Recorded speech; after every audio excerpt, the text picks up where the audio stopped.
guys, we, the students of Bishop Weber College, are here to present a project on the topic fabrication of low-cost heliothermal heater and treating water for potability. We, the team members, under the guidance of Dr. M.B. Jeshiraj ma'am, have done this project. This project is based on solar energy convention. In today's world, solar energy plays an important role in replacing the non-renewable resources of energy. So we have used that solar energy to develop a water heater that works only with the source of solar radiation. So it works on the principle of heliothermal principle. In this process, the solar radiation is completely converted into thermal energy so that we could heat the water without any other source of energy. This is the most efficient way of solar convention in which we get more results and highly efficient. John Mosley here is going to explain about what are the components we have used in this product and how we can get that. We have used a tube light. We can get that from fused tube lights or anything else related to tube lights or anything else. Second one, we have used a wooden box here.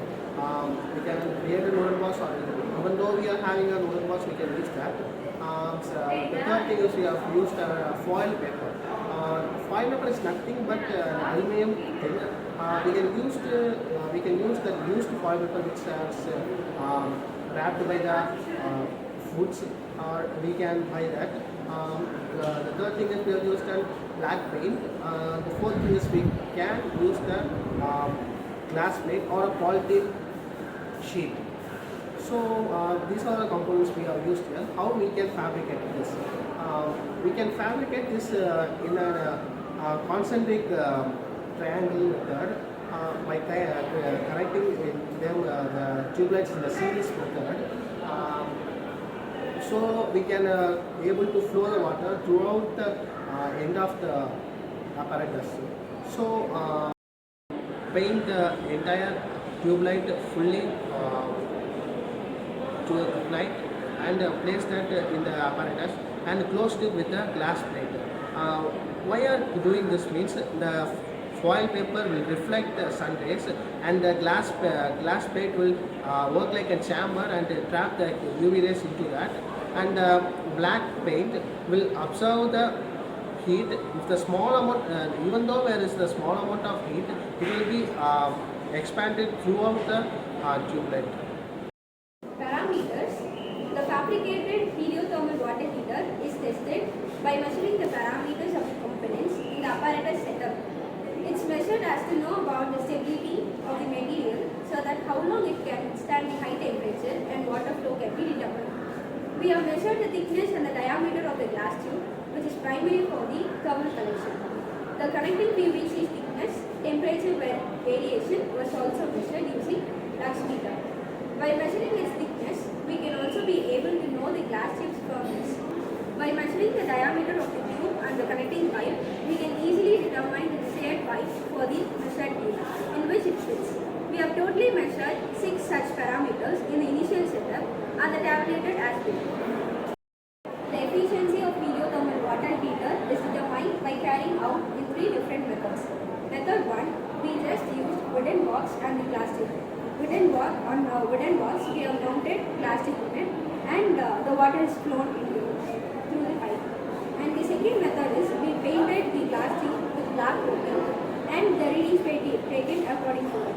In method 3, we have used aluminum foil which is kept on the wooden box and on it the glass tube was fixed.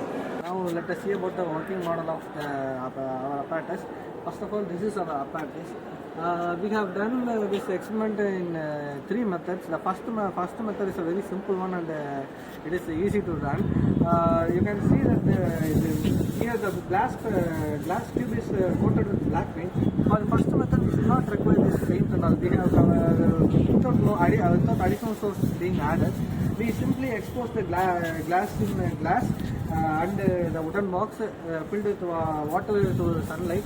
While exposing it to the sunlight, it produces due to this glass, it produces heat. Result of the first method is a pretty good one because we get a temperature rise of 3 degrees Celsius 1 only with glass, without no aluminum foil being added or no glass covered. Complete just by keeping the glass exposed to sunlight, we get a temperature rise of nearly 3 to 4 degrees Celsius.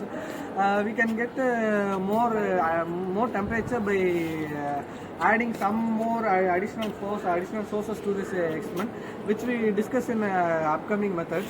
So now let's see about in method 2. In method 2, what we are adding extra means the black coating. Because we specifically using black coating because usually the black surface will absorb heat more than any other surfaces or any other colors.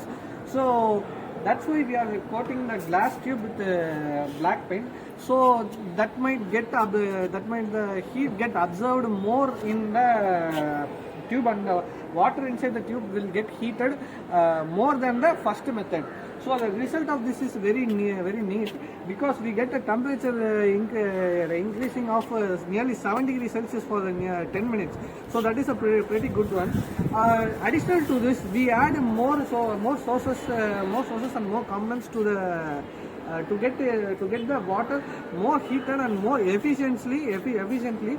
So the third method is that we cover the wooden box with aluminum foil so that the sunlight that entering in the wooden box may reflect and trapped inside the wooden box. So what we are using for a trap to trap the sunlight is a glass plate or a polythene sheet. While we cover the glass plate or polythene sheet entirely towards this apparatus, what we get is once the sunlight enter into the glass plate or polythene sheet, it will if sunlight temperature is nearly 35 degrees Celsius, once it passes through the glass or polythene, it will increase slightly 2 degrees Celsius or nearly like that somewhat it will increase. We need that very small increase also to work this model to get its 100% efficiency. The glass plate will give additional 2 degrees Celsius. So once that additional sunlight passes through the black surface and then goes to the water, it will be very beneficial and very useful for this project. And the remaining rays which are falling out of the glass tube, it will be reflected by aluminum foil.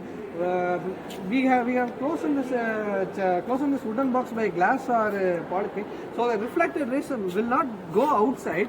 It will trap inside the box. It will work as a chamber, so the heat will be there will be only one way to enter into the chamber. Then there is no way to get out the heat.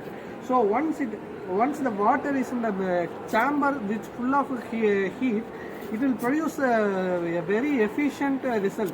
The result we have gotten is the temperature of water after 10 minutes while keeping it in third method is nearly 15 degrees Celsius has been increased.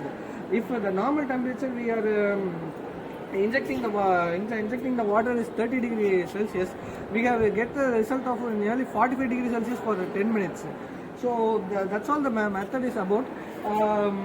But it is not fully completed because we cannot use water only heat water. We cannot use it 100% efficiently. So to make it 100% efficient, what we have done is we added a filtration method. To this setup, we have added an additional bulb, but currently it have not set here. But additionally, we have used another bulb for filtration. In filtration, we use a very simple method. We use sand, rocks that are gravel, and activated charcoal. Because activated charcoal removes toxin from the water, and it will does not absorb minerals. That is the main point why we are using the carbon or activated charcoal. To filter more, we use rocks and sand. Sand usually removes the floating pollutants. While water passes through the sand, the floating pollutants will be removed by sand. After the sand, when it reaches the rocks, the water will be added with oxygen, because while water passes through the oxygen, water passes through the rocks will provide more oxygen to the water, and due to the small pores present in the rocks, the surface pollutants will be removed and will be filtered by the rocks. Thermal water heater. The biggest advantage is the sun, which is the thing that we get from nature. It was the biggest advantage for us. So with the sun ray, we were able to get the readings as we expected. And the second one is it is low cost efficient. So because of the low cost, the low financially supported people can also afford it. And another thing is we have not used any harmful product in it. Everything is very natural, and it is the biggest advantage. This, we conclude that this apparatus is much cost effective, energy efficient and highly efficient in producing quality product, and once it's commercialized could be much efficient in producing water without any source of non-renewable energy.